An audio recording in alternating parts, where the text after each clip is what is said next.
Hello everyone, welcome back to our YouTube channel study for you. Friends, आज हम राष्ट्रीय शिक्षा नीति 1986 के बारे में देखेंगे। राष्ट्रीय शिक्षा नीति 1986 है क्या, इसे लाने की आवश्यकता क्यों पड़ी, इसके उद्देश्य क्या हैं, साथ ही देखेंगे राष्ट्रीय शिक्षा नीति 1986 की विशेषताएं।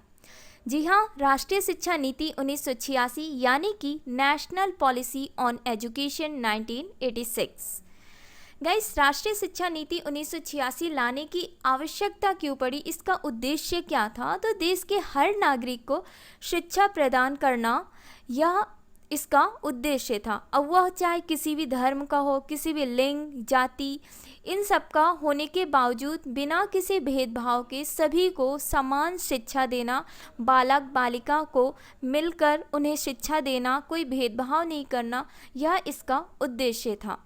अब देखते हैं राष्ट्रीय शिक्षा नीति 1986 के बारे में पूरी जानकारी। राष्ट्रीय शिक्षा नीति 1986। फ्रेंड्स, राष्ट्रीय शिक्षा नीति 1986 यह भारतीय शिक्षा व्यवस्था में सुधार का एक बड़ा कदम था। इसकी योजनाओं को विकास रूप दिया इंदिरा गांधी ने। इंदिरा गांधी ने राष्ट्रीय शिक्षा नीति 1968 मतलब राष्ट्रीय शिक्षा नीति 1968 के आधार पर राष्ट्रीय शिक्षा नीति की योजना बनाई थी, लेकिन भारत में व्याप्त अलगाववाद की वजह से उनकी हत्या कर दी गई। उसके बाद तत्कालीन प्रधानमंत्री राजीव गांधी ने सत्ता संभाली और जब वो सरकार पे आए तो सरकार में आते ही उन्होंने शिक्षा के क्षेत्र में क्रांतिकारी परिवर्तन लाना शुरू कर दिया। और राजीव गांधी जो हमारे प्रधानमंत्री थे, राजीव गांधी जी, उन्होंने राष्ट्रीय शिक्षा नीति 1986 की स्थापना करना शुरू किया। ठीक है गाइस, आज़ादी के बाद भारतीय शिक्षा के इतिहास में जो 1968 की राष्ट्रीय शिक्षा नीति थी, ये एक बहुत ही महत्वपूर्ण कदम था। हमारे आज़ादी के बाद जो भारतीय शिक्षा था उसके बारे में एक महत्वपूर्ण प्रतीक था। ठीक है, 1968 में सबसे पहले भारत की राष्ट्रीय शिक्षा नीति की घोषणा की गई थी, लेकिन शिक्षा नीति के प्रस्तावों एवं प्रावधानों को पूरी तरह से लागू नहीं किया जा सका, जैसे कि हमने देखा कि इंदिरा गांधी जी की हत्या कर दी गई थी। फिर जनवरी 1985 में देश के प्रधानमंत्री राजीव गांधी जी बने और जब राजीव गांधी जी बने तो उन्होंने राष्ट्रीय शिक्षा नीति विकसित करके उसे लागू करने की घोषणा की, जिसमें शिक्षा व्यवस्था का अच्छे से विश्लेषण की गई थी।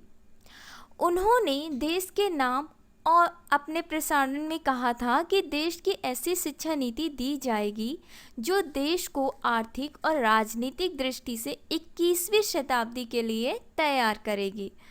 राजीव गांधी जी ने ये भी कहा था कि शिक्षा के द्वारा राष्ट्रीय एकता तथा नैतिकता जैसे कार्यों का विकास होना चाहिए। भारत सरकार ने यह भी घोषणा की थी कि नई शिक्षा नीति निर्मित की जाएगी, जो कि राष्ट्रीय शिक्षा नीति 1986 के नाम पे की गई। ओके, अब जब 1986 राष्ट्रीय शिक्षा नीति निर्मित की जाएगी, ये बहस हुई तो उस टाइम पे अलग अलग सोर्सेस, अलग अलग जगह से सोर्सेस लिए गए, अलग अलग तरीके से विचार प्राप्त किए गए और उन पर काफ़ी मनन चिंतन किया गया, तभी जाके राष्ट्रीय शिक्षा नीति 1986 को लागू किया गया। ओके, स्वतंत्र भारत में शिक्षा के समग्र रूप पर विचारों कोठारी आयोग 1964 से 1967 ने किया, जिसके आधार पर जुलाई सन 1968 में सर्वप्रथम भारत के राष्ट्रीय शिक्षा नीति की घोषणा की गई, किंतु शिक्षा नीति के प्रस्तावों एवं प्रावधानों को पूर्ण रूपेण लागू नहीं किया जा सका। जैसे कि मैंने आपको बताया कि क्यों लागू नहीं किया जा सका, क्योंकि हमारी जो प्रधानमंत्री थी इंदिरा गांधी, उनकी हत्या कर दी गई थी और वो 1968 की राष्ट्रीय शिक्षा नीति लागू करने की घोषणा ही की गई थी और उसी समय उनकी हत्या कर दी गई।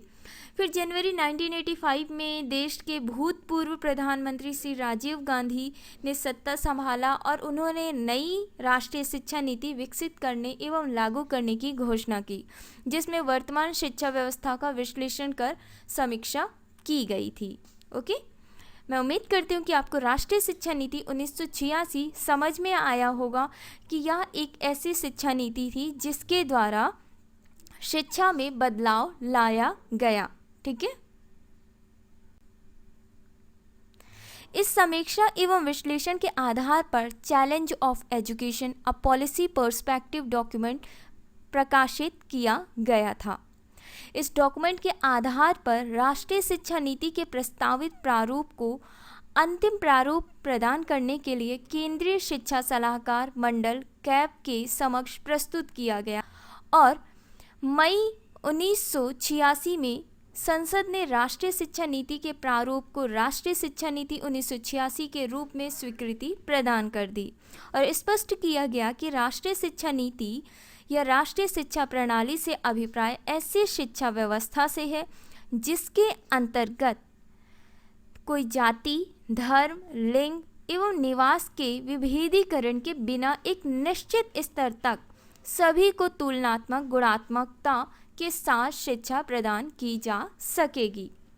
गाइस, 1986 में जब संसद में राष्ट्रीय शिक्षा नीति के प्रारूप को पास किया गया, उस समय राष्ट्रीय शिक्षा नीति 1986 लागू कर दी गई और इसमें इसका व्यवस्था क्या था, इसका उद्देश्य ये था कि मतलब जो राष्ट्रीय शिक्षा नीति 1986 थी, इसके अंतर्गत ये कहा गया कि कोई भी जाति का हो, कोई भी धर्म का हो, कोई भी लिंग हो, कोई भी किसी भी जगह का हो, ठीक है, किसी भी निवास हो, कुछ भी निवास हो, इसमें कोई भी भेदभाव नहीं किया जाएगा। इसके बिना भेदभाव किए एक निश्चित स्तर पर उन्हें शिक्षा प्रदान की जाएगी, मतलब समानता दी जाएगी, सभी को एक प्रकार शिक्षा दी जाएगी, किसी के साथ कोई भी भेदभाव नहीं किया जाएगा। समझ में आ रहा होगा आपको? ओके। मई 1986 को राष्ट्रीय शिक्षा नीति जब लागू की गई तो 1992 में कुछ संशोधन किए गए थे। ओके, जिस दस्तावेज में लगभग 12 भाग बांटे गए थे और वो 12 भाग कुछ इस प्रकार थे कि पहला भाग था भूमिका, ठीक है, कि उसमें भूमिका क्या होगी शिक्षा में, फिर शिक्षा का सार तथा भूमिका, उसके बाद शिक्षा शिक्षण राष्ट्रीय शिक्षा प्रणाली था, फिर समानता के लिए शिक्षा था, मतलब इसी तरह 12 भाग बांटे गए थे।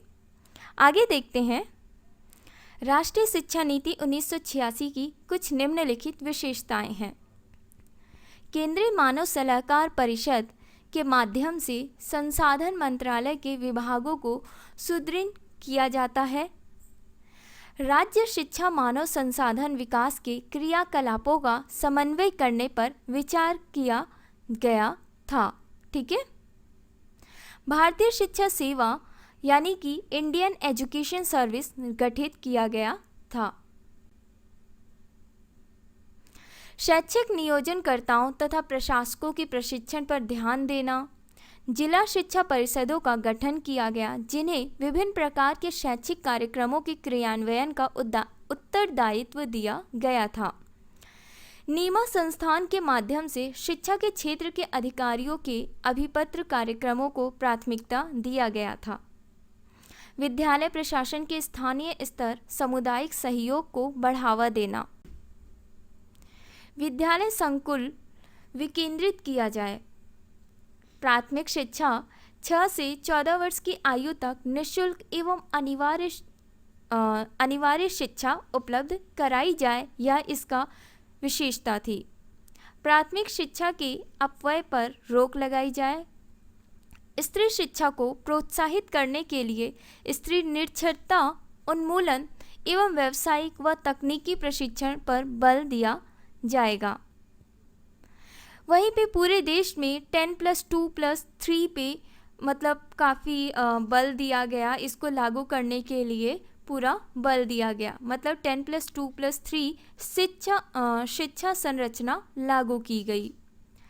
परीक्षा प्रणाली और मूल्यांकन प्रक्रिया में सुधार किया जाए, यह भी रूल बनाया गया। शिक्षकों के स्तर और शिक्षक प्रशिक्षण में सुधार किया जाए, यह भी इसकी विशेषता थी। तो इन सब में सुधार किया गया, शिक्षकों के स्तर और उनके प्रशिक्षण में सुधार करने की प्लानिंग की गई। परीक्षा प्रणाली और मूल्यांकन प्रक्रिया में सुधार करने का प्लानिंग किया गया था। महिला शिक्षा पर विशेष ध्यान दिया गया था। गाइस, राष्ट्रीय शिक्षा नीति 1986 में उस समय महिलाओं के शिक्षा के स्तर बहुत कम थे, जिससे कि महिलाओं का डेवलपमेंट नहीं हो पा रहा था। तो उन्हें आगे बढ़ाने के लिए राष्ट्रीय शिक्षा नीति 1986 में महिला शिक्षा पर विशेष ध्यान दिया गया। अनुसूचित जाति, अनुसूचित जनजाति के बच्चों की शिक्षा को उचित व्यवस्था की गई। तो फ्रेंड्स, ये था आज का हमारा टॉपिक, राष्ट्रीय शिक्षा नीति 1986। मैं उम्मीद करती हूँ कि आपको समझ में आया होगा। यदि आपको कुछ और पढ़ना है या फिर आपको कोई भी डाउट है तो आप मुझे कमेंट बॉक्स में कमेंट कर सकते हैं। वीडियो पसंद आई हो तो वीडियो को लाइक, शेयर एंड चैनल को सब्सक्राइब जरूर करें। Thank you.